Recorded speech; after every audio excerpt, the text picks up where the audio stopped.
Hey guys, welcome back to the channel and thank you guys so much for tuning in. So today's video is a crochet update video and it is one that I am super excited to be recording just because I'm proud of myself. And let me know what you think about them in the comment section. Let's start with the basics. So this is the very first granny square I ever made that looks like a granny square. In my opinion, this is the most perfect granny square there is. Okay, now the reason I wanted to get the granny square so badly was because I had my eyes on a couple of granny square projects that I really wanted to try, and I went on to make this granny square halter neck top that I've had my eyes on for the longest time. I love the simplicity of it. It is so simple, but it's also very hot. It goes like this. Let me show you. Tie behind your neck, and these straps go behind you right underneath your boobs, and then you have this flare thing going on. It's really cute. I wore it to the movies, but I don't have a picture. I realized something interesting when I was making this top. If you're a beginner crochet artist trying to recreate something that you've seen on YouTube, you have to be okay with knowing that sometimes your projects will not turn out the exact same way as the tutorial you're trying to follow, and that is probably because you might be using a different hook size, you might be using a different type of material. The person that I watched a tutorial from made a total of 7 rolls. Like she went round 7 times before she started creating the sleeves. Because she was using a bigger sized hook and a different material, hers turned out to be large enough for her on the 7th round. But for me, I had to go about 14 rounds, and then I had to make this part, sorry, I'm going to weave that in,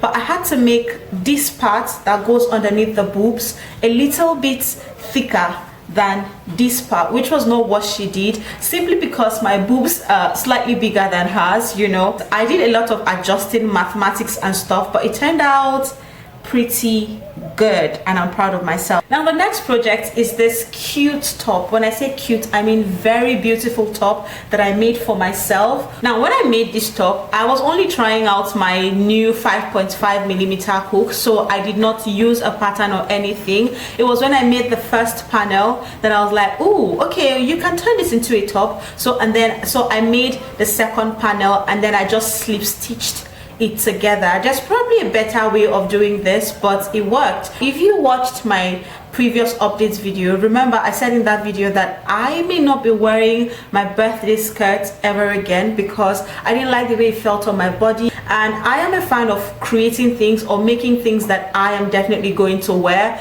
So I unraveled that whole project and I used the yarn to make this top, which I am definitely going to be wearing just because it is a very nice color. It complements my skin pretty well and it's just so beautiful. Now this purse right here is the scrap yarn project. It is very tacky. Now if you look closely, you'd see all the knots from the ties. I just went on and tied it very roughly, so if you look closely you'd see all the knots, and this just goes on to make the already tacky purse even tackier, you know. So I'm thinking, because I can't bring myself to unravel it, I'm just thinking of ways to make it better. So I think I will just go and burn everything. I'll burn them, and then I can probably use like a white yarn or something like that to make like very cute little flowers and just use them to subtly cover the imperfections of the purse. Now apart from the tackiness of it, another thing that I absolutely hate about this purse is the strap. This looks like a toddler made it. I think I'll have to redo this strap, and hopefully I can salvage this because I cannot unravel it at all. Even if I'm not going to use it, I feel like I'm just going to just keep it and be looking at it because I like the colors.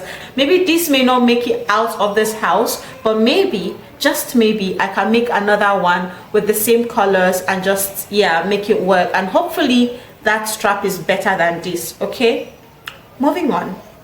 Now we're down to the last 3 projects I have to show you guys, and these are bucket hats. Now the first one I'll show you guys is this granny square bucket hats that I made. It is so cute. I used, and mind you, there are threads hanging out and everything, but don't worry, I'm going to tuck all of them in. I just want to show you all I have made. So this is what the hat looks like. I think it is very cute. I'm not even mad at all. Let me show you guys the other one.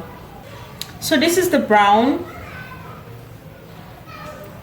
Now when you're considering how long it took me to make the perfect granny square, I didn't want to commit to a long or a very big granny square project, so the 5 granny square per hat project was like the perfect one for me, and I finished it in no time. I was getting my hair done when I made like the first 5. And the one thing I love about this hat is how firm, how thick it is, and how firm the ruffles are. So this is what the hat looks like when it's on your head. It is really snug and tight, and it is just warm, and it's so, like, I like it. Like, can you tell that I love this hat so much? This is another way you can wear this hat. Instead of pulling it all the way down, you can wear it as you would wear a beret, you know. And I think it's really cute. And oh, another fun story about this yarn, if you watched my previous updates video, I keep referring back to that video, please watch it so you understand what I'm talking about. I started making a halter neck top with this yarn. I made the front panel and I did a bit of the back panel when I realized that I did not have enough yarn to complete the project. And when I went back to get more yarn, I couldn't find like the exact combination. The shades were a bit different and I didn't want to mix them, so I unraveled that whole project. I honestly don't have a problem unraveling my projects because I see them as a way of like practicing. So when I unraveled that halter neck top, I was going for something that I thought the whole yarn would be enough for, and this is like the perfect project. You see, it ended just where it was supposed to end, and I was also thinking of going back to see if I can increase the ruffles, but then the hat is going to be too thick and too heavy, and I did not want that. And I think this is just perfect, right? What do you think? This is the last thing that I made. It's a key holder. I think I'm going to make some home decor with this pattern because that was actually what I was going for, but I don't have enough yarn for that. I just wanted to try it out and see how it was going to turn out, and it turned out pretty nicely. So yeah, this is a key holder for now. Subsequently, I will be trying other things as well. Oh, and also let me tell you about the project that did not make it to this video, and that is the laptop sleeve that I made for my friend. He came to me and said that he wanted a laptop sleeve made. I had never made a laptop sleeve before, but then I was very curious to see whether I could do it or not, and it turned out very beautiful. He wanted 2 colors, but I thought the 2 colors were going to be very boring, so I added 1 roll of like brown thread. I used like a light purple and this shade of purple, and it turned out very nicely with 2 brown buttons. It was really cute. Oh my god, I already sent it to him, and maybe by the time I get a video or a picture of this video would be up already, but it doesn't matter. I think I might make something else and then I'll show you guys. So yes, thank you guys so much for watching. This is where I'm going to end this video for today, and don't forget, let me know which one is your favorite in the comment section.